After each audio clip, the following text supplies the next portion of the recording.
All right, let's get into it. We're about to break down one of the most intense sagas you'll ever hear, the Haran Arc. It's a story of deception, survival, and a final shocking confrontation. I mean, that sounds like a fairy tale, right? A vow born from love at first sight.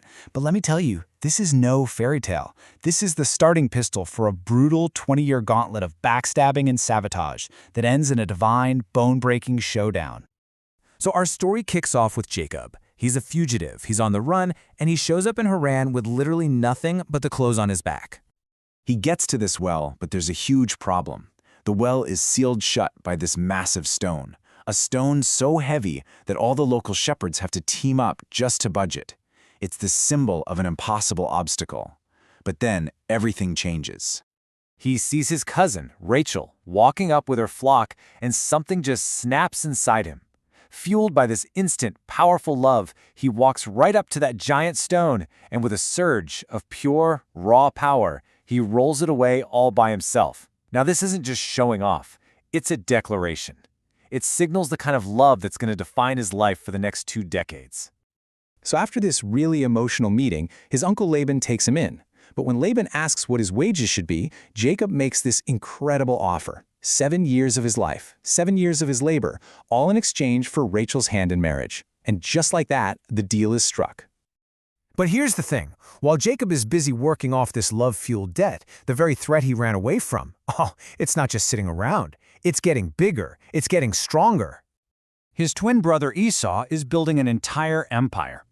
After some trouble with the locals in Canaan, he moves his whole operation to the rugged mountains of Mount Seir.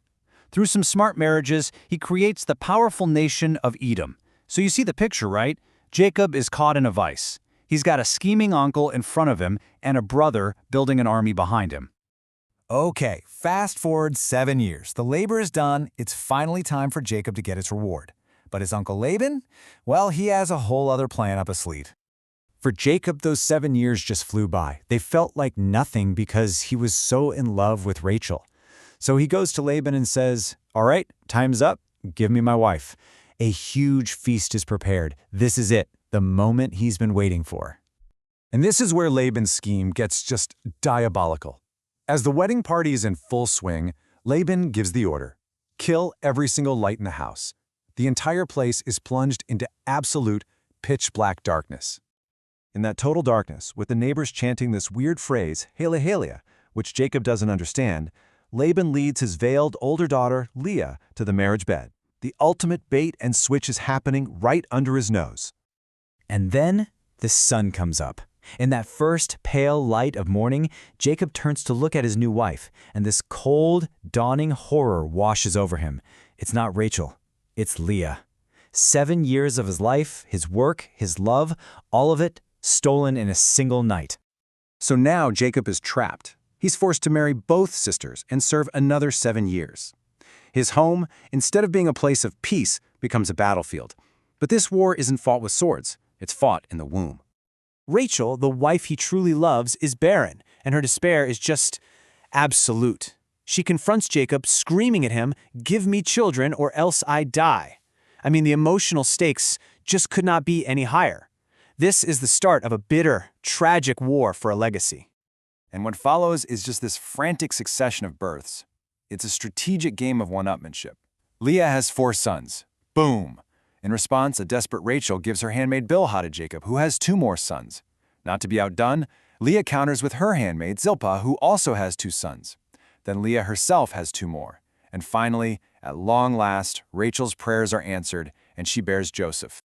This whole conflict gets crystallized around this one really weird object. Mandrakes. Yeah, these plants were thought to be a kind of fertility charm.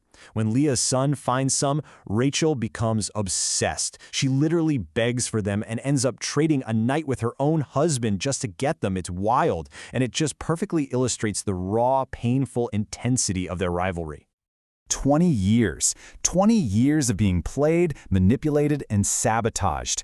Jacob has finally had enough. He decides it's time to stop being the victim and start playing the game himself. He strikes a new deal with Laban, and honestly, it's a masterclass in cleverness. He negotiates to have his wages paid in any speckled or spotted livestock. Then he takes these branches, peels white stripes into them, and puts them in the watering troughs where the strongest animals drink and mate.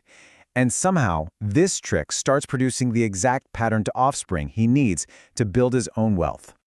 The result is staggering. Jacob's wealth absolutely explodes. He becomes insanely prosperous, with huge flocks, servants, camels, you name it.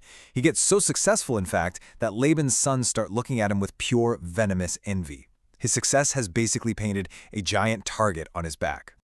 The tension is boiling over. Laban and his sons are getting more and more hostile. Then, God tells Jacob, it's time, go home. But home is on the other side of Esau's new kingdom. This is it. The high-stakes escape from Haran begins.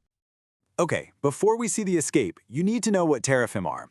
Basically, they were these little household idols, almost like magical statues, that people used for divination, to try and predict the future. For Laban, they were his secret weapon, his connection to the supernatural. So, as Jacob's family makes their secret getaway, Rachel does something incredibly audacious. She sneaks into her father's tent and steals his teraphim.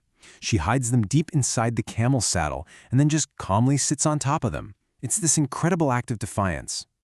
Well, Laban is furious. He pursues them for 7 straight days, catches them, and immediately starts tearing the camp apart, looking for his precious idols.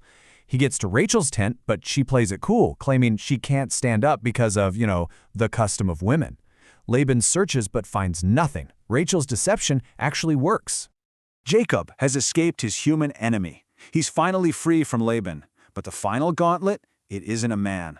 After 2 decades on the run, he has to confront his destiny head-on. Then he gets the terrifying news. Esau, his estranged brother, is coming to meet him with an army of 400 men. Jacob is petrified. He sends his family and everyone else across the Jabbok River and stays behind, all alone in the darkness. And that is where he's ambushed. Some mysterious man appears out of nowhere and attacks him, and they wrestle through the entire night. It is a brutal, desperate, all-out struggle. As dawn starts to break, his opponent, unable to overpower him, just reaches out and with a single touch strikes Jacob's hip, dislocating it instantly. The pain must have been searing, crippling. But even then, crippled and in agony, Jacob refuses to let go. He clings to his attacker and utters these incredible, defiant words, "I will not let you go except you bless me." He demands a blessing, even in his brokenness.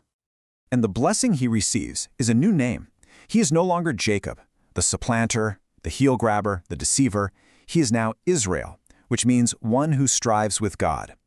This isn't just a new title, it's a completely new identity, forged through 20 years of sabotage, rivalry, and pure struggle. As the sun rises, he looks up and sees his brother Esau approaching in the distance. He is no longer the same man who fled 20 years ago. He is scarred, he is limping, but he has prevailed. And that leaves us with the ultimate question. What does it truly mean to confront the darkest parts of your past, to wrestle with your own destiny, and somehow emerge, not unscathed, but completely transformed?